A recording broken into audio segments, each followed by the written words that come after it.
Praise the lord children. మీరందరూ ఎలా ఉన్నారు? Welcome to Kingdom Sunday school. Lesson number 9 కవెనెంట్స్. ఇప్పుడు మనము నిబంధనల గురించి చదువుకోబోతున్నాం. రెఫరెన్సెస్ ఆదికాండము 1:26 నుండి 31, ఆదికాండము 8వ అధ్యాయము 21వ వచనం నుండి 9వ అధ్యాయము 17వ వచనం వరకు, తర్వాత ఆదికాండము 15వ అధ్యాయము 12 నుండి 18 వరకు. మెమరీ వర్స్ 2 కొరింథీలు 1:20. దేవుని వాగ్దానములు ఎన్ని అయినను అన్నీయు క్రీస్తునందు అవునట్టుగానే ఉన్నవి గనుక మన ద్వారా దేవునికి మహిమ కలుగుటకై అవి ఆయన వలన నిశ్చయములై ఉన్నవి. For all the promises of God in him are yea, and in him amen, unto the glory of God by us. అంటే దేవుడిచ్చిన వాగ్దానాలన్నీ కూడా యేసుక్రీస్తు ద్వారా ఏంటంటే మనకు నిశ్చయంగా ఇవ్వబడి ఉంది. దీన్ని ముఖ్యంగా మనం ఎందుకు చదువుకుంటున్నామని చెప్తే, దేవుడు ఎప్పుడు కూడా నమ్మకస్తుడు. ఆయన చేసిన వాగ్దానాలంతా కూడా తప్పకుండా ఆయన నెరవేరుస్తాడు. సో దాన్ని మనం తెలుసుకోవడానికి మరి ఆయన మొదటి నుండి చేసిన వాగ్దానం మొదలుపెట్టి అంతం వరకు కూడా దేవుడు ఆయన ఏంటంటే నమ్మకంగా ఉండి మరి నూతన నిబంధనలు మనల్ని నడిపించున్నాడు. సో ఎన్నో నిబంధనలు మనకు ఉన్నాయి బైబిల్లో. సో అన్నిటిని కూడా దేవుడు నెరవేరుస్తూ వస్తున్నది మనము బైబిల్లో మనము చూడగలం అనమాట. 8 లెసన్స్ చదువుకున్నాం కదా. ఆ 8 లెసన్స్లో మొదటిగా మనము ఏం చదువుకున్నాము? కాలములు, యుగములు. కాలము 3 కాలాలు ఉన్నాయి. పురాతన కాలము, ప్రస్తుత కాలము, రాబో కాలము. సో 7 యుగముల గురించి కూడా మనము చదువుకున్నాం కదా. అదేంటంటే నిష్కలంక యుగము, మనసాక్షి యుగము, ఇంకా మానవ పరిపాలన యుగము, వాగ్దాన యుగము, ధర్మశాస్త్ర యుగము, ఇంకా కృపాయుగము, తర్వాత రాబోవు యుగము. ఇవంతా కూడా మనము చదువుకున్నాం.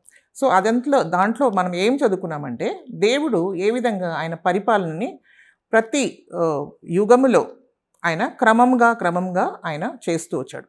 సో ఆయన చిత్తం ఏంటంటే అందరినీ కూడా ఏంటి, భూమిలో ఉన్న వాటిని, ఇంకా పైన ఉన్న వాటిని కూడా, పరలోకంలో ఉన్న వాటిని కూడా అన్నింటినీ కూడా ఏం చేయాలి? ఆయన యేసుక్రీస్తులో ఐక్యపరచాలి. దాని కొరకు ఆయన తాను తెలియపరుచుకుని వస్తూ వచ్చాడు అనమాట. ఆయన తాను ప్రత్యక్షపరుచుకున్నాడు. ఒక వ్యక్తిని ఎన్నుకున్నాడు. మరి వాళ్ళ ద్వారా వాళ్ళకి కొన్ని వాగ్దానాలు ఇచ్చాడు. వాళ్ళు అది ఎప్పుడైతే నెరవేర్చలేదో వాళ్ళకి పనిష్మెంట్ అనేది ఇచ్చారు. తర్వాత దేవుడు ఇంకా కృప ఇచ్చాడు. తర్వాత అలాగే నడిపించుకొని వచ్చింది మనం చూసాం. సో అందులో కూడా మనం ఏం చేస్తాము, దేవుడు వాళ్ళతో ఏ విధంగా డీల్ చేశాడు అని చూస్తే, వాగ్దానాల ద్వారా కాకుండా వాగ్దానాల ద్వారాను మరి నిబంధనల ద్వారాను దేవుడు ఏం చేశాడు, వాళ్ళతో డీల్ చేసింది మనం చూస్తున్నాం అనమాట. సో ఇక్కడ మనము ఈ లెసన్లో మనం ఏం చూస్తామంటే, ఈ నిబంధనలు ఏంటి, దేవుడు చేసిన నిబంధనలు కూడా మనం చదువుకున్నాం. సో అదే నిబంధనలు ఏ విధంగా దేవుడు ఆయన నిబంధనల ద్వారా మనుషులతో డీల్ చేశాడు. అక్కడ ఏంటి, సమయం కదా, టైం స్పాన్ వాజ్ దే. మనం చూసింది ఒక సమయం. ఆ సమయంలో దేవుడు ఎవరితో మాట్లాడాడు? ఆదాంతో, నోవాహుతో. ఆ విధంగా ఒకరొకరి ద్వారా మాట్లాడాడు. ఒకరొకరికి తాను బయలుపరుచుకున్నాడు. సో ఇక్కడ మనం చూస్తే ఆ నిబంధనలు ఏంటి, మరి దాంట్లో ముఖ్యమైన మరి అంశాలు ఏంటి అనే విషయాల్ని మనం ఇప్పుడు చదువుకుంటున్నాం. ఇప్పుడు మనము చిన్న ప్రార్థన చేసుకొని మొదలు. దేవా పరిశుద్ధుడా, మీకు స్తుతులు స్తోత్రం చెల్లిస్తున్నాం నాయన. ఈ సమయం కొరకు మీకు వందనాలు, స్తుతులు స్తోత్రం చెల్లించుకుంటున్నాం నాయన. మీరైతే నమ్మకస్తున్న దేవుడు ప్రభా నాయన. మీ చేసిన నాయన నమ్మకమైన నాయన వాగ్దానాల కొరకే మీకు స్తోత్రం చెల్లిస్తున్నాం. మీరు చేసిన నమ్మకమైన నిబంధనల కొరకే మీకు స్తుతులు స్తోత్రం చెల్లించుకుంటున్నాం నాయన. ఇప్పుడు వాటిని మేము నేర్చుకుంటప్పుడు ప్రభా మీ సన్నిధి మాతో ఉంచమని ప్రార్థిస్తున్నాం నాయన. బిడ్డలందరినీ కూడా ప్రభా నాయన వాళ్ళ ఆత్మీయ నేత్రాలను మీరు తెరిచి ప్రభా ఈ సత్యాన్ని అంగీకరించడానికి, మరి దీంట్లో ఉన్న ప్రభా నాయన ముఖ్యమైన విషయాల్ని ప్రభా వాళ్ళు అంగీకరించి మరి మిమ్మల్ని దాని ద్వారా ప్రభా నాయన తెలుసుకోవడానికి మీరు సహాయం చేయమని నాయన. వాళ్ళందరినీ మీరు దీవించి మమ్మల్ని ఒక్కొక్కరిని మీరు బలపరిచి ఆశీర్వదించమని యేసు ప్రభు పరిశుద్ధ నామమున మేము ప్రార్థించి వేడుకుంటున్నాం తండ్రి, ఆమేన్. నిబంధనలు ఎన్ని ఉన్నాయి అని మనం చూస్తే, 8 నిబంధనలు మనకు బైబిల్లో మనము చూడగలం. ప్రాముఖ్యమైనది 8 అనమాట. అది ఏంటి అని చూస్తే, ఏదేన్ తోటంలో దేవుడు ఆదాంతో చేసిన ఉడன்பడిక. ఇంకొకటి దాన్ని ఏదేను తోట ఉడன்பడిక అని చెప్తారు. సెకండ్లీ అదే ఏదేన్ తోటంలోనే ఆదాంతోనే చేశాడు. అది ఇంకొక రెండో ఉడன்பడిక అనమాట. తర్వాత మూడవదిగా నోవాతో చేసిన ఉడன்பడిక. ఫోర్త్లీ అబ్రహాంతో దేవుడు చేశాడు. మోషేతో దేవుడు చేశాడు. పాలెస్టీనియన్ కవెనెంట్ అంటారు. పాలెస్టీనియన్ కవెనెంట్ అంటే ఇశ్రాయేల్ ప్రజలకు మరి దేవుడు వాగ్దానం చేయబడిన పాలెస్తీన్లో తప్పకుండా ఆయన తీసుకొస్తానని, ఆ ల్యాండ్ కొరకై వాళ్ళకు ఆ దేశం కొరకై దేవుడు చేసిన ఉడன்பడిక అనమాట. పాలెస్టీనియన్ కవెనెంట్ అంటారు దాన్ని. తర్వాత దావీదుతో దేవుడు వాగ్దానము చేశాడు. తర్వాత నూతన నిబంధన, అది యేసుక్రీస్తు ద్వారా మనకు దొరికిందనమాట. సో ఈ విధంగా 8 నిబంధనలు మనము చూడగలం. ఇవన్నీ నిబంధనలు దేవుడు తీసుకొచ్చాడు. ఈ మొదటి పార్ట్లో దేవుడు మానవునితో చేసిన 4 నిబంధనల గురించి నేర్చుకోబోతున్నాము. మిగిలిన 4 నిబంధనలు నెక్స్ట్ పార్ట్లో నేర్చుకుందాం. బిగినింగ్ నుండి లాస్ట్ వరకు కూడా మనం బైబిల్లో చూస్తే యేసుక్రీస్తు గురించి రాయబడి ఉంది. ఇట్ ఈస్ ఒక్క థాడ్ లాగా అన్నిట్లో మనం చూడగలమట. ఫ్రమ్ జెనసిస్ ఆదికాండం నుండి రెవల్యూషన్ వరకు కూడా, ప్రకటన గ్రంథం వరకు కూడా మనం చూస్తే యేసుక్రీస్తు గురించి అక్కడ రాయబడింది. ఎందుకు ఇలాగ రాయబడింది మనం చూస్తే, దేవుడు ఏ విధంగా మానవుని సృష్టించాడు, దేవుని కుమారుడు అయినా అంటే ఆయనని మరి ఈ లోకంలో మరి జన్మించడానికి ముందు, దట్ ఈస్ ప్రీ ఇన్కార్నేట్గా ఉన్నప్పుడు, ఈ లోకంలో ఆయన రావడానికి ముందు ఆయన ఎవరై ఉన్నాడు? ఆయన దేవుడై ఉన్నాడు, ఆయన దేవునితో ఉన్నాడు, ఆయన దేవుని వాక్యమై ఉన్నాడు కదా, ఆయన దేవుని వాక్యమై ఉన్నాడు. సో ఆయన వాక్యం ద్వారా దేవుడు ఎవరిని సృష్టించారు? ఈ లోకంని అంతా కూడా సృష్టించాడు మనం చూస్తున్నాం. అంటే యేసుక్రీస్తు ద్వారానే, అంటే ముందు ఆయన క్రీస్తు వర్డ్గా ఉన్నాడంట, దేవుని వాక్కుగా ఉన్నాడు. సో వాక్కు ద్వారా మరి దేవుడు సమస్తను సృష్టించాడు. తర్వాత మానవుని కూడా ఆయన సృష్టించాడు. సో దేవుని ఎవరి కొరకే సృష్టించాడు? అదంతా కూడా తన కుమారుని కొరకే ఆయన సృష్టించాడు. సో ఈ లోకం అంతా కూడా యేసుక్రీస్తు ద్వారానే సృష్టించాడు, ఆయన కొరకే సృష్టించాడు, మరి ఆయన ద్వారానే సృష్టించాడు. సో సమస్తం కూడా క్రీస్తులో ఐక్యపరచబడాలి, అందుకని ఆయన సృష్టించి మనము చూడగలమాట. సో అందుకని మనం బిగినింగ్ నుండి, ఈవెన్ ఫ్రమ్ ద క్రియేషన్ అంటే సృష్టి నుండి కూడా మనం చూస్తే యేసుక్రీస్తు ద్వారానే సమస్తం కూడా జరిగింది అనేది మనం చూడగలం. అంటే అప్పుడు ఆయనకు యేసు అని పేరు లేదు, కానీ he was the word of God, దేవుని వాక్యం అని ఉంది. సో వాక్యం ఏమైంది? శరీరధారి అయి ఈ లోకంలో జన్మించినప్పుడు ఆయనకు యేసు అని దేవుడు ఆయనకు పేరు ఇచ్చారు. ఎందుకంటే ఆయన మన అందరి అంటే మానవ జాతిని ఒక పాపాన్ని ఆయన ఏం చేస్తాడు? పాపం నుండి మళ్ళీ విడిపిస్తాడని చెప్పబడి ఉంది. 8 నిబంధనల ద్వారా దేవుడు మరి ఒకరొకరితో నిబంధన చేసుకోవడం మనము చూస్తున్నాం. మొదటిగా మనం చూస్తే ఏదైనా తోటంలో దేవుడు ఆదాంతో చేసిన ఒక నిబంధన అని మనము చూడవచ్చు. ఇక్కడ ఇది ఏంటంటే, ఇది ఎక్కడ మనకు దొరుకుతుందంటే ఆదికాండము 1:28 నుండి 30, 2వ అధ్యాయము 15 నుండి 17. ఏదైనా తోటంలో దేవుడు మానవుని సృష్టించిన తర్వాత దేవుడు ఏం చేశాడు? మానవుని ఎలాగ సృష్టించాడు? అన్నింటిలో దేవుడు ఏం చేశాడు? ఆయన నోటి మాటతో సృష్టించాడు. కానీ మానవుని సృష్టించినప్పుడు ఆయన ఎలాగ సృష్టించాడు? ఆయన చేతితో మట్టితో ఒక మనిషిని చేసి ఆయన నాసిక రంధ్రంలో ఏం చేశాడు? ఆయన జీవవాయువును ఊదగా ఆయన జీవాత్మ అయిన ఉంది. సో ఆయన ఎలాగ చేశాడు? ఆయన స్వరూపంలో ఆయన పోలిక చొప్పున చేశాడు. So he was a special creation among all the creation అనమాట. అన్నీ చేశాడు, కానీ మానవునికి మాత్రం ఒక స్పెషల్గా ఆయన ఎంతో ప్రేమతో ఆయన సృష్టించి ఆయన నాసిక రంధ్రంలో ఏం చేశాడు? ఆయన జీవవాయుని ఆయన ఊదినప్పుడు ఆయన జీవాత్మ అయిన అని ఉంది. జీవాత్మ అయిన తర్వాత ఆయనకు మరి ఎన్నో ఆశీర్వాదాలని ఇచ్చాడు ఆయన. అదంతా మనం ఎక్కడ చూస్తున్నాం? 1వ అధ్యాయము 28 నుండి 30, ఆదికాండము 1st చాప్టర్ 28 to 30. సో ఇక్కడ దేవుడు ఆయనతో సృష్టించిన తర్వాత ఆయన ఎక్కడ పెడుతున్నారంట? ఆయన కొరకు ఒక ఏదైనా తోటంని నాటాడు, నాటి అందులో ఆయనని పెడుతున్నారు అనమాట. సో ఆయనని ఆశీర్వదిస్తున్నాడు. ముందుగా ఎలాగ ఆశీర్వదిస్తున్నారు మనం చూస్తే, ఇక్కడ 28వ వచనంలో మనం చూడొచ్చు. ఏమని ఉంది? దేవుడు వారిని ఆశీర్వదించెను, ఎట్లనగా మీరు ఫలించి అభివృద్ధి పొంది విస్తరించి భూమిని నిండించి దానిని లోపరుచుకోండి. సో మొదటిగా దేవుడి ఆశీర్వాదం ఎలాగుందంటే, మీరు ఫలించి ఏం చేయాలా? మీరు అభివృద్ధి చెంది భూమిలంతా కూడా మీరు ఏం చేయాలా? నిండించాలా. That is a blessing.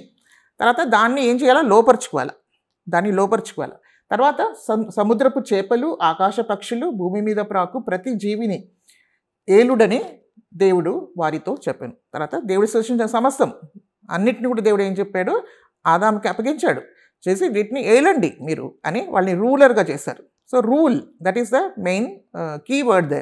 So rule చేయమని చెప్పాడు అనమాట. సో వాళ్ళని ఆశీర్వదించాడు, వాళ్ళని రూల్ చేయమని చెప్పాడు. అదే కాదు, ఆ సృష్టి మాత్రమే కాదు, ఈవెన్ భూమిని కూడా, ఇంత పెద్ద భూమిని, it's a globe, big globe. ఇక్కడ మనం చూస్తే, మనం చిన్న కాలనీలను చూస్తేనే అమ్మా ఇంత పెద్దగా ఉంది అని అనుకుంటాం, కానీ హోల్ వరల్డ్, ఇండియానే లాగా కాదు, ఇంకా హోల్ వరల్డ్ని అక్కడ ఆదాం హవ్వని చేసి దీన్ని మీరు ఏం చేయాలా? లోపరుచుకోండి అని దేవుడు వాళ్ళకు అధికారంని ఇస్తున్నాడు అనమాట. తర్వాత 29వ వచనం చూస్తే, దేవుడు ఇదిగో భూమి మీద ఉన్న విత్తనములిచ్చు ప్రతి చెట్టును విత్తనములిచ్చు వృక్షఫలము గల ప్రతి వృక్షమును మీకిచ్చి ఉన్నాను, అవి మీకు ఆహారం. దేవుడు మరి వాళ్ళకి డయట్ కూడా చెప్తున్నాడు అనమాట, మీరు ఏం తినాలి అనేది. అంటే వాళ్ళు ఏం చేయాలా, అంటే విత్తనములు ఉన్న చెట్లు వాళ్ళకి ఆహారము, తర్వాత వృక్షంలో ఉన్న ఫలము కూడా వాళ్ళకు ఆహారంగా దేవుడు ఇచ్చారు. అంతే వాళ్ళకి ఇచ్చింది. అలాగే భూమి మీద ఉన్న జంతువులకు కూడా ఏమిచ్చాడు, పచ్చ గడ్డి అలాంటిది, పచ్చ చెట్లని వాళ్ళకు ఇచ్చారనమాట. సో వాళ్ళకు డయట్ని దేవుడు ఇచ్చి అది ఒక నిబంధన దేవుడు వాళ్ళకు ఇచ్చారని మనము చూడవచ్చు. సో వాళ్ళు ఏం చేయాలా, ఈ దేవుడు సృష్టించిన అన్నిటిని కూడా ఏం చేయాలా, దాని మీద ఏలాలి, తర్వాత భూమిని కూడా లోపరుచుకోవాలి, వాళ్ళ ఆహారము ఇదై ఉంటుంది అని కూడా దేవుడు చెప్పాడు. తర్వాత యానిమల్ క్రియేషన్ మీద కూడా వాళ్ళకి అధికారం, తర్వాత వాళ్ళ భోజనము అదంతా కూడా మనం చూస్తాం, వాళ్ళ డయటింగ్ అంటాం. తర్వాత వాళ్ళు ఇంకొకటి చేయవలసింది ఏంటంటే, వాళ్ళు ఏదైనా తోటంలో వాళ్ళని పెట్టారు కదా, మరి ఏదైనా తోటంలో పెట్టిన ఆ ఏదైనా తోటంని ఏం చేయాలా, సేద్యపరిచి దాన్ని కాచుకోవాలి, ప్రొటెక్ట్ చేసుకోవాలి, కాపాడుకోవాలన్నమాట. అది ఒక రెస్పాన్సిబిలిటీ వాళ్ళకు దేవుడు ఇచ్చినట్టు మనము చూడగలం. అదే కాకుండా దేవుడు వాళ్ళకు ఒక పరీక్ష కూడా పెట్టాడు. ఇవంతా కూడా అంటే ఇదన్నిటిని మీరు ఏం చేయాలా, లోపరుచుకోవచ్చు. నేను చేసిన సృష్టి యావత్వము మీ చేతిలో ఉంది. కానీ దేవుడు ఒకటి చెప్పాడు, don't eat the fruit of the tree of the knowledge of good and evil. అంటే మంచి చెడ్డల తెలివిచ్చే ఆ చెట్ల నుండి వచ్చే ఫలంని మాత్రం మీరు తినకూడదు అని ఒకటే పరీక్ష వాళ్ళు పెట్టారు. అంటే దేవుని ఉద్దేశం ఏంటంటే, నేను ఇదంతా సృష్టించాను, మిమ్మల్ని I have made you the ruler of all these things, అన్నిటిని కూడా వెళ్ళడానికి మీకు ఇచ్చాను. ఇదంతని మీరు లోపరుచుకోండి, నా సృష్టిని అంతా లోపరుచుకోండి, కానీ మీరు నాకు లోబడి ఉండాలి. That is God's command. So దాని కొరకే ఒక పరీక్ష అక్కడ పెట్టాడు. సో ఇది మాత్రం మీరు తినకూడదు అని దేవుడు చెప్పింది మనం చూడగలం. సో మనకు తెలుసు ఏమైంది, అక్కడ వెళ్ళారు, హవ్వాకు సర్పెంట్ వచ్చింది, అండ్ సర్పం వచ్చి ఏం చేసింది, ఆమెని మోసం చేసింది. ఆమె దేవునికన్నా ఎక్కువగా సర్పానికి లోబడిపోయింది, సర్పాన్ని నమ్మింది. సో దానికి ఏమైందంటే, సృష్టికర్త కన్నా ఎక్కువగా సృష్టిని నమ్మింది. అది కూడా ఆమె కన్నా తక్కువ ఉన్న ఒక సృష్టికి నమ్మి మరి ఆమె ఏం చేసింది, ఆమె తినేసింది. మరి దానివల్ల ఏమైపోయింది, ఏది తినకూడదని దేవుడు చెప్పాడో అది ఆమె తినడం ద్వారా ఆమెకి ఏం జరిగింది అంటే, దేవుడు ఏమన్నాడు, నువ్వు ఏ దినమైతే తింటారో ఆ దినము మీరు తప్పకుండా చనిపోతారు అని చెప్పాడు. సో వాళ్ళలో ఏమొచ్చింది, మరణం అనేది వచ్చిందనమాట. అప్పుడు అక్కడ మరణం అనేది వచ్చింది. So this is called Edenic covenant. Edenic అంటే ఏదెన్ తోటంలో ఆదాము పడిపోవడానికి ముందు, పతనం అవ్వడానికి ముందు జరిగిన ఒక నిబంధన ఆదాంతో. రెండోదిగా యాడమిక్ కవెనెంట్ ఇది కూడా ఏదెన్ తోటంలోనే జరిగింది. కానీ వాళ్ళు పతనమైన తర్వాత దేవుడు ఆదాంతో ఇంకొక నిబంధనని దేవుడు చేస్తున్నాడు అనమాట. అది మనం ఎక్కడ చూస్తున్నాము, ఆదికాండము 3వ అధ్యాయము 13 నుండి 21 వరకు చూడవచ్చు. మొదటిగా దేవుడు ఆదాంకి ఇచ్చిన నిబంధనని ఏమైపోయింది, వీళ్ళు ఏం చేశారు, ఆదాం హవ్వ వాళ్ళు బ్రేక్ చేసేసారు, వాళ్ళు దాంట్లో పడిపోయారనమాట. వాళ్ళు దేవునికి లోబడకుండా పడిపోయారు. సో మొదటి ఏదైనా తోటంలో జరిగిన ఆ నిబంధన, దట్ ఈస్ బైలేటరల్ అంటే రెండు పార్టీస్ ఉన్నాయి. దేవుడు ఒకటి చేస్తా అంటాడు, కానీ మానవుడు దానికి లోబడితేనే చేస్తా అంటున్నాడు. సో దెర్ ఆర్ 2 పార్టీస్, ఇద్దరికి రెస్పాన్సిబిలిటీ ఉంది. సో దేవుడైతే మానవునికి చెప్పింది ఆయన చేయాలి, చేయకపోతే ఆయనకు ఆశీర్వాదం రాదు, కానీ శాపమే వస్తుంది. సో అది జరిగింది. ఈ యాడమిక్ కవెనెంట్ అంటే ఆదాంతో రెండో కవెనెంట్ ఏదైనా తోటలో జరిగినా దీనికి యాడమిక్ కవెనెంట్ అని చెప్తారు. సో ఆదాంతోనే ఈ రెండో నిబంధన ఏంటంటే, మానవుడు పతనం అయిపోయిన తర్వాత దేవుడు వాళ్ళతో మాట్లాడుతున్నాడు. అక్కడ ఆ తోటలో ఏమేమి చూస్తున్నాము అని మనం చూస్తే, మొదటిగా అక్కడ ఎవరు వస్తున్నారు, సర్పెంట్ అంటే సర్పం వస్తుంది. సర్పము ఎవరి దగ్గర, హవ్వ దగ్గరికి వస్తుంది. హవ్వ దగ్గరికి వచ్చి దేవుడు ఏదైతే తినకూడదని చెప్పాడో దాన్ని తినిపించింది. మనందరికి తెలుసు కదా ఏమేమి జరిగిందని. సర్పం ఏమైంది, సాతానికి ఒక సాధనమైందనమాట. సో సాధనమైంది. అక్కడ ఇంకా ఒక స్త్రీ హవ్వ ఉంది. హవ్వ ఏం చేసింది, దాన్ని ఆమె చేసింది, అమూల్య తెచ్చుకుంది. అంటే ఇప్పుడు సాతాను చిత్తాన్ని ఈ సర్పం చేస్తుంది, మరి దాన్ని ఎవరు ఎగ్జిక్యూట్ చేస్తున్నారని చూస్తే ఆ స్త్రీ చేస్తుంది. ఆమె ఏం చేసింది, ఆమె నమ్మి దాన్ని ఆమె తినేస్తుంది. అంటే ఆమెకు ఆశ అనమాట. ఆమె దేవుని వలె మారాలి, ఆమె కళ్ళు తెరవబడాలా, ఇంకా మంచి చెడు అన్ని కూడా మనం తెలుసుకోవాలా అనే ఆశతో, ఈ మంచిగా ఉంది, చూడడానికి మంచిగా ఉంది, రమ్యంగా ఉంది అని చెప్పేసి అది తీసుకొని తినేసి, ఇంకా జ్ఞానం పొందుకోవడానికి కూడా ఈ ఫలము చాలా బాగుంది అని చెప్పేసి ఆమె తినడం ద్వారా ఏమైంది, ఆమె దేవునికి విరుద్ధంగా పాపం చేసింది. అదే కాకుండా తనని తీసుకెళ్ళి తన భర్తకు కూడా ఇస్తుంది అనమాట. ఇక్కడ ఆయన కూడా తినేస్తున్నాడు. అంటే భార్య మాట విని భర్త కూడా తినేసి దేవునికి విరుద్ధంగా పాపం చేస్తారు. సో ఒక్కొక్కరు కూడా ఏంటంటే పాపం చేయడం అనేది మనం చూస్తున్నాం. సో ఫోర్త్లీ ఇక్కడ ఏం చేస్తున్నామంటే, దీనివలన ఏంటంటే వీళ్ళందరికీ కూడా ఏమొచ్చింది, శాపం అనేది వచ్చింది. సో అందులో మరి వీళ్ళు ముగ్గురికే శాపం రాలేదు. ఇంకా భూమి నుండి దేవుడు మానవుని సృష్టించాడు కాబట్టి భూమికి కూడా ఏమొచ్చిందంటే శాపం అనేది వచ్చింది. దీని మానవుని వలన భూమికి కూడా దేవుడు ఏం చేశాడు, శాపంని తీసుకొచ్చాడనమాట. ఇక్కడ మనం చూస్తే మొదటిగా దేవుడు రక్షకుడు గురించిన ఒక వాగ్దానంని ఇక్కడ మనం చూస్తున్నాం. క్రీస్తుని ఈ లోకానికి పంపించడం, అంటే స్త్రీ సంతానం గురించిన వాగ్దానంని దేవుడు అక్కడ ఇవ్వడము చూస్తున్నాం. సో ఇక్కడ మనం జెనసిస్ 3:13 చూద్దాం. అప్పుడు దేవుడైన యెహోవా స్త్రీతో, నీవు చేసినది ఏమిటని అడగగా, స్త్రీ సర్పము నన్ను మోసపుచ్చినందున తింటిని అని చెప్పింది. అందుకు దేవుడైన యెహోవా సర్పంతో, నీవు దీన్ని చేసినందున పశువులన్నిటిలోనూ భూజంతులన్నిటిలోనూ నీవు శపింపబడిన దానివై నీ కడుపుతో ప్రాకుచు నీవు బ్రతుకు దినములన్నీ మన్ను తిందువు. సో ఈ డైరెక్ట్లీ ఎవరి మీద కర్స్ వస్తుంది, ఇప్పుడు ఆ సర్పం మీద ఏమొస్తుంది, శాపం అనేది వస్తుంది. సో అదేం చేస్తుందంటే, అది దాని కడుపుతో అది క్రాల్ చేస్తూ ప్రాకుతూ జీవితకాలం అంతా మన్నుని తింటుందన్న.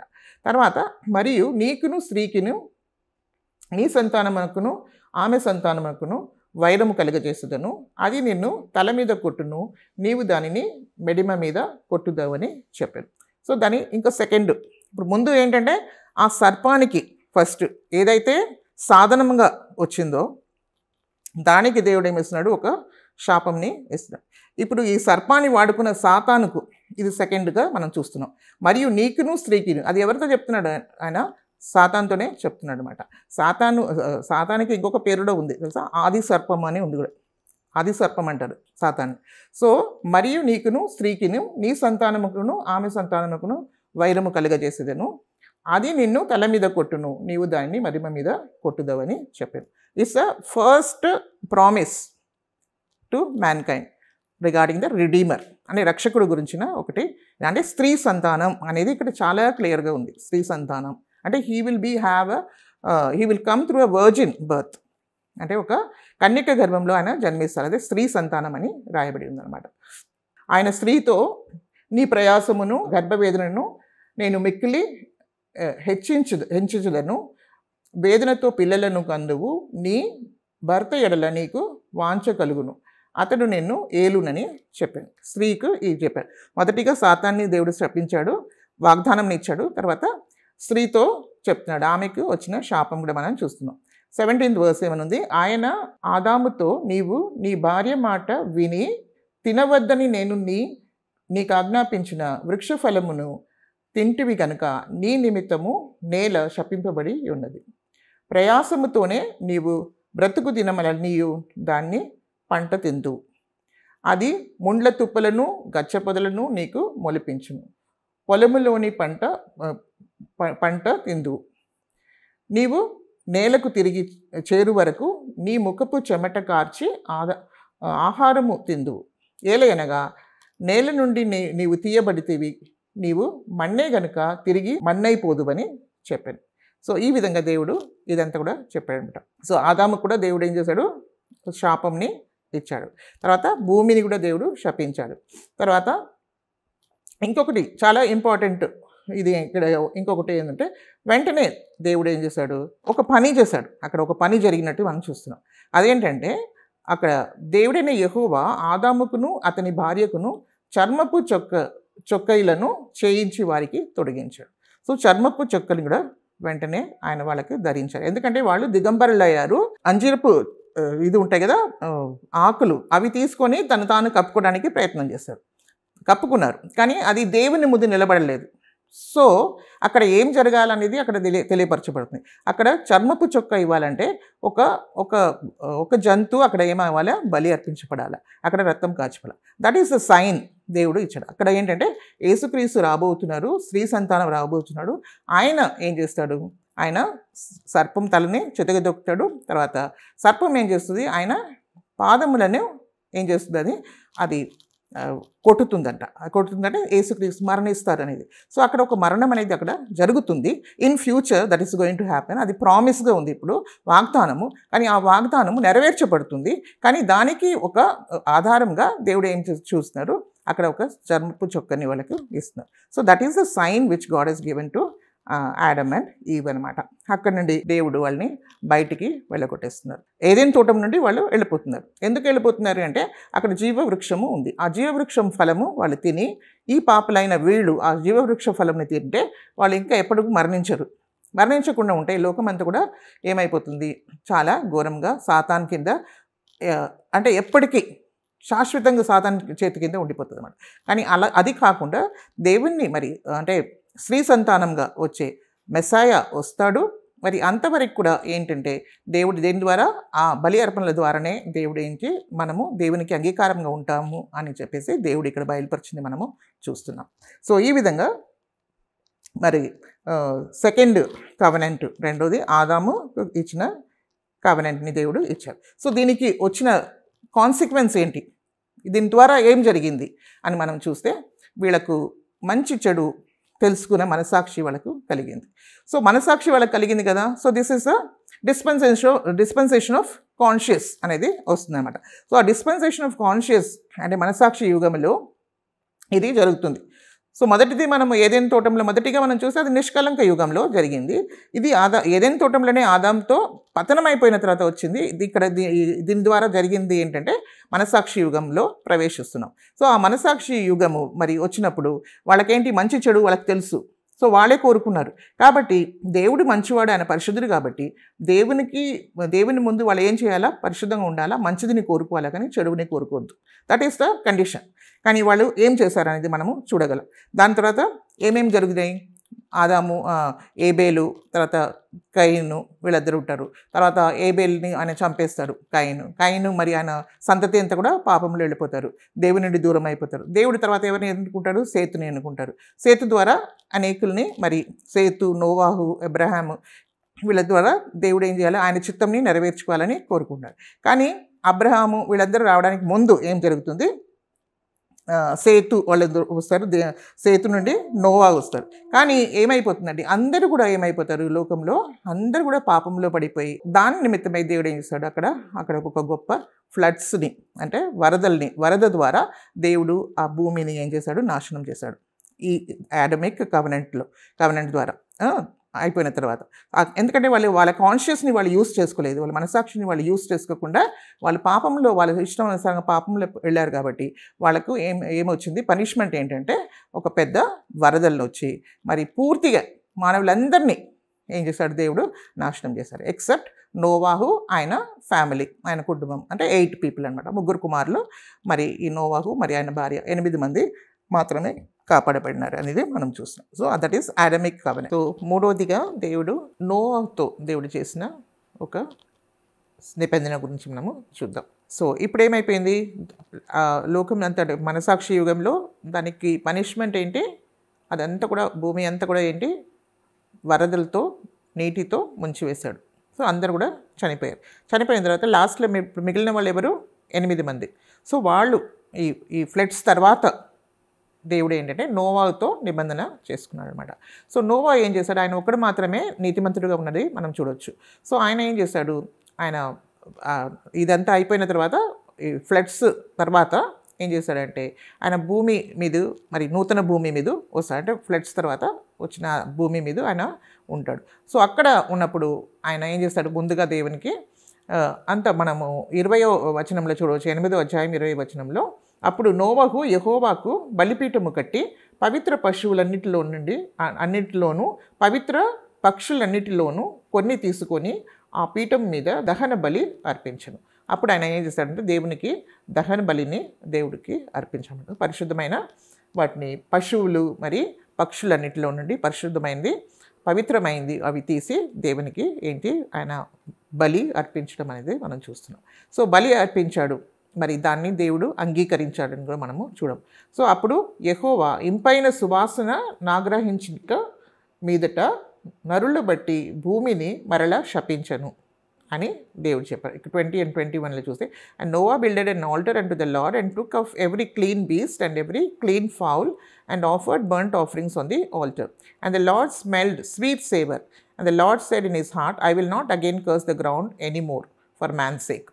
For the imagination of man's heart is evil from his youth, neither will I again smite any more everything living as I have done. So దేవుడు దాన్ని బట్టి సంతోషించి, మరి దేవుడు ఏం చెప్పాడు, ఒక నిబంధన చేశాడు. ఆ నిబంధన ఏంటంటే, ఇప్పటి నుండి నేను ఎప్పుడు కూడా ఏం చేయను, మానవుడు ఎంత ఘోరంగా పాపం చేసినప్పటికీ భూమిని అంతా కూడా నేను నీటి ద్వారా నేను ముంచివేయను అని ఒక వాగ్దానం దేవుడు ఎవరితో చేశాడు, నిబంధన నోవాహుతో చేశాడు.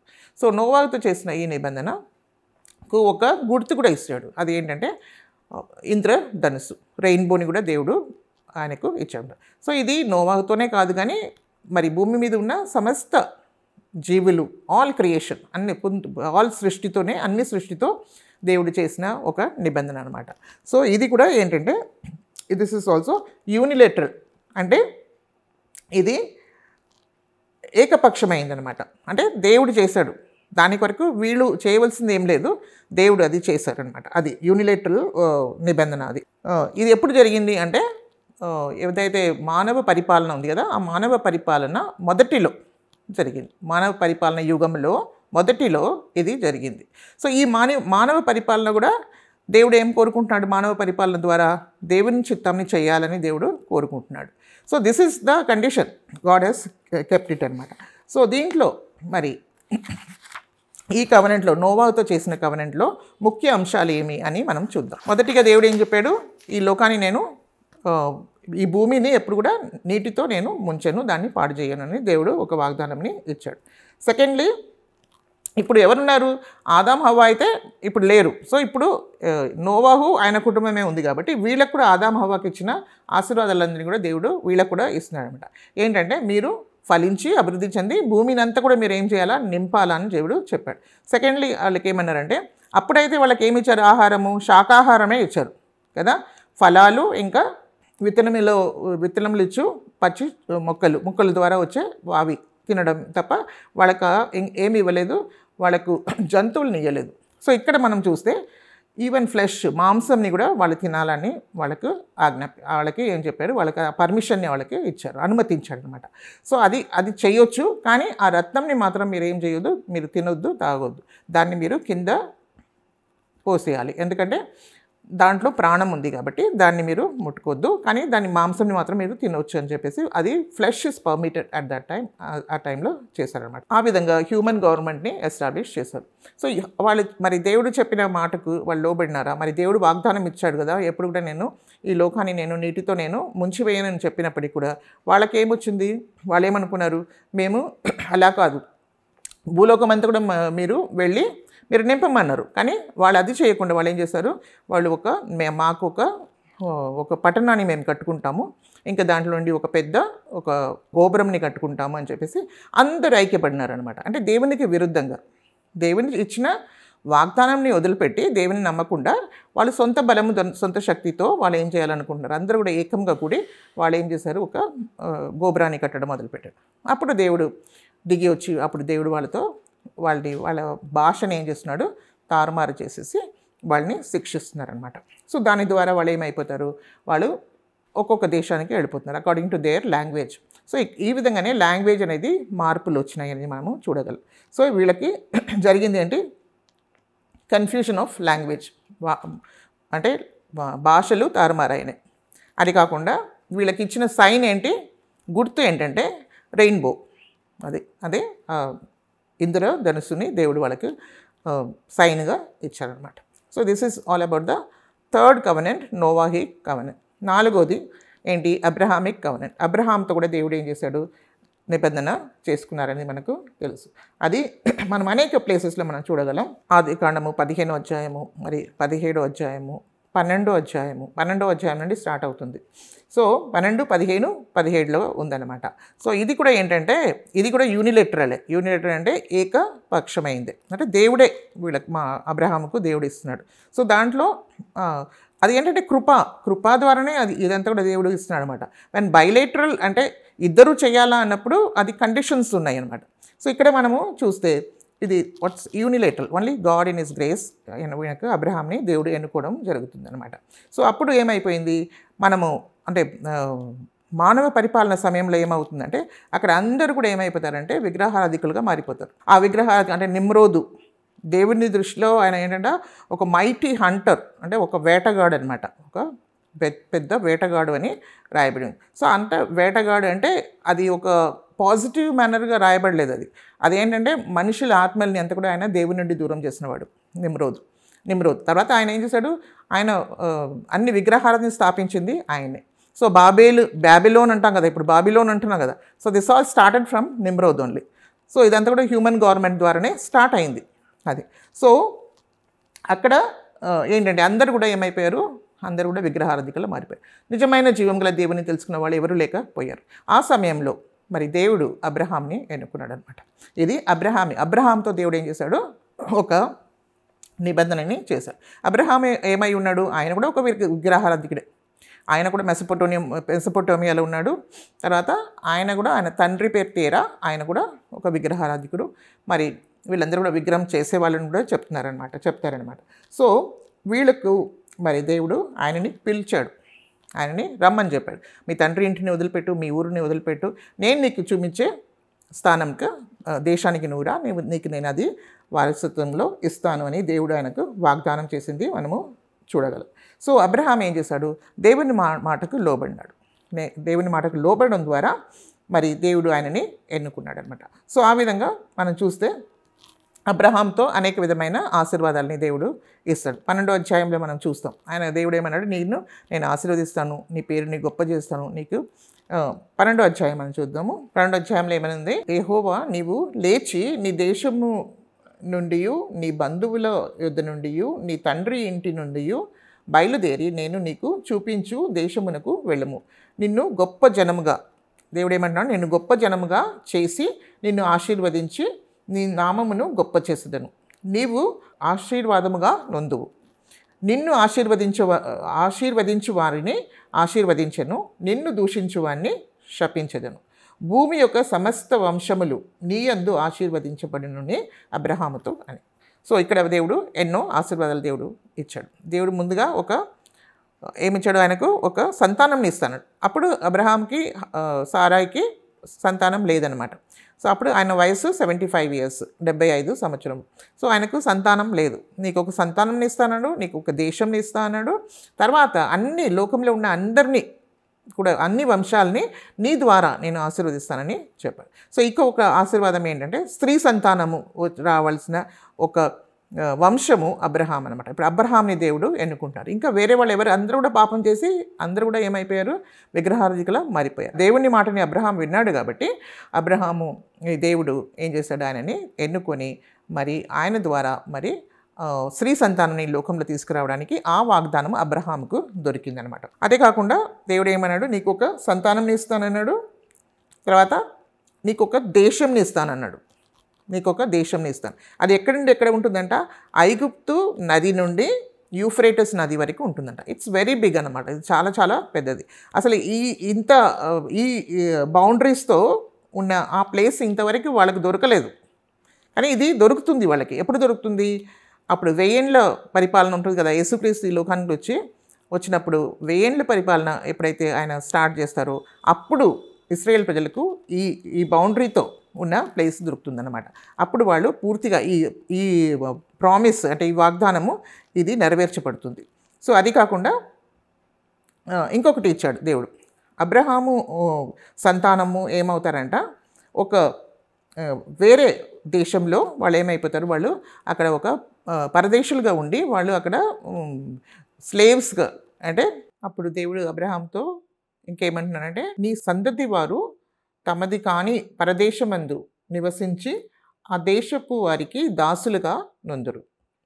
అంటే వాళ్ళు వేరే దేశంలో వాళ్ళు ఏమవుతారంట, వాళ్ళ సంతతి అబ్రహాం సంతతి వాళ్ళు దాసులుగా ఉండడం. అంటే అక్కడ వాళ్ళు ఏమైపోతారు, వాళ్ళు బానిసలుగా ఉంటారు. 400 సంవత్సరములు వాళ్ళు బానిసలుగా ఉంటారు. తర్వాత దేవుడు వాళ్ళని విడిపిస్తాడు అని వాగ్దానం చేస్తున్నాడనమాట. సో ఇది ఎప్పుడు జరిగిందంటే దేవుడు ఆయనతో ఏమంటున్నాడు, కొన్ని థింగ్స్ని తీసుకురమ్మని చెప్తున్నాడనమాట. అంటే బలి అర్పించడానికి కొరకు పావురము అలాంటి మరి గోటు, షీ గోటు అవన్నీ కూడా తీసుకొచ్చి దేవుడికి అర్పించినప్పుడు అది పక్షులను కూడా ఆయన దేవుడికి అర్పించాలి అని పెడుతున్నాడు. అదొక నిబంధన అన్నమాట. సో అది ఆయన అన్నిటిని రెండుగా చేస్తాడు, పక్షుల్ని మాత్రం ఆయన రెండుగా చేయడు. సో అక్కడ పెట్టేసి మరి ఆయన అక్కడ ఉన్నప్పుడు ఆయనకు గాఢ నిద్ర వచ్చేస్తుంది అనమాట, ఎవరు, అబ్రహాంకి. అప్పుడు దేవుడు ఈ విషయాలంతా కూడా ఆయనకు తెలియపరుస్తాడు. అదే అది ఒక నిబంధన, అది ఒక నిబంధనగా మనము చూడగలం అనమాట. సో అప్పుడు దేవుణ్ణి ఒక టార్చ్ లాంటిది అది మధ్యలో నుండి వెళ్తుందనమాట. అంటే ఇది ఏంటంటే ఇది యూనిలేటరల్ కవెనెంట్, అంటే ఇది ఏకపక్షమైన ఒక నిబంధన. లేకపోతే అబ్రహాం కూడా అందులో నుండి వెళ్ళాలి. అంటే దానికి అర్థం ఏంటంటే ఇప్పుడు ఇది నువ్వు కీపప్ చేయకపోతే నీకు ఈ పక్షులకు మరి ఈ జంతువులకు ఏదైతే జరిగిందో అది నీకు కూడా జరుగుతుంది అనేది అర్థం అనమాట. అంటే they have to keep that covenant అనమాట. సో ఇది కూడా యూనిలేటరలే, ఇది ఏకపక్షమైంది. దేవుడే అక్కడ నుండి వెళ్ళడం, ఆ టార్చ్ లాగా వెళ్ళడం అంటే దేవుడే దాంట్లో నుండి వెళ్ళారు కాబట్టి దేవుడే దానికి బాధ్యత తీసుకున్నారనమాట. సో ఈ విధంగా మరి ఆయనకు అబ్రహాంకు దేవుడు ఈ విధంగా మరి అబ్రహాంతో దేవుడు నిబంధన చేసుకున్నారు. ఇది చాలా చాలా ఇంపార్టెంట్ నిబంధన. ఎందుకంటే ఆఫ్టర్ అంటే ఆదాంకు ముందు చేశారు కదా స్త్రీ సంతానం వస్తాడని చెప్పేసి, తర్వాత సేతుని తీసుకుని తర్వాత నోవాహుని తీసుకున్నారు. ఇప్పుడు దేవుడు అబ్రహాంని ఎన్నుకున్నారు. సో అబ్రహాం ద్వారా ఇప్పుడు ఎవరు వస్తారు, క్రీస్తు వస్తారు. సో ఇది మనం చెప్పాం కదా, బిగినింగ్ నుండి కూడా మనం చూస్తే లాస్ట్ వరకు కూడా మనం యేసుక్రీస్తు గురించి రాయబడింది. The whole Bible theme is Christ, Jesus Christ అనమాట.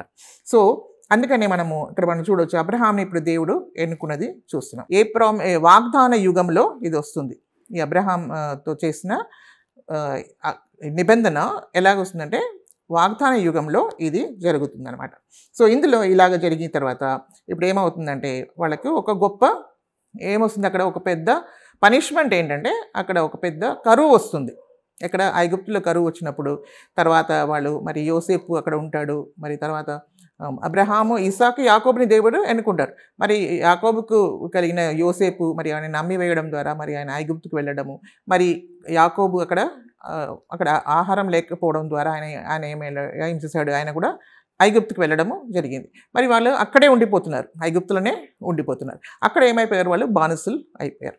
సో ఆ విధంగా వాళ్ళకి ఏం జరిగిందంటే వాళ్ళు బానిసత్వంలో వెళ్ళిపోయారు. సో దీనికి అబ్రహాంతో చేసిన నిబంధనకు వాళ్ళకు గుర్తు ఏంటంటే సున్నతి వాళ్ళకు ఇవ్వబడింది. సో మగపిల్లలందరికీ కూడా సున్నతి చేయాలని చెప్పేసి దేవుడు వాళ్ళకి చెప్పారంట, అబ్రహాంకు చెప్పాడు. సో ఆ విధంగానే ఆయన చేశారు. సో ఇక్కడ పనిష్మెంట్ ఏంటంటే అక్కడ కరువు రావడము, మరి ఆ విధంగా వాళ్ళు ఎక్కడ వెళ్ళారు, ఐగుప్తుకు వెళ్ళడము. మరి అక్కడ ఏమైందంటే వాళ్ళు అక్కడ దాసులు అయిపోవడము, మరి అక్కడి నుండి దేవుడు వాళ్ళని విడిపిస్తాడు.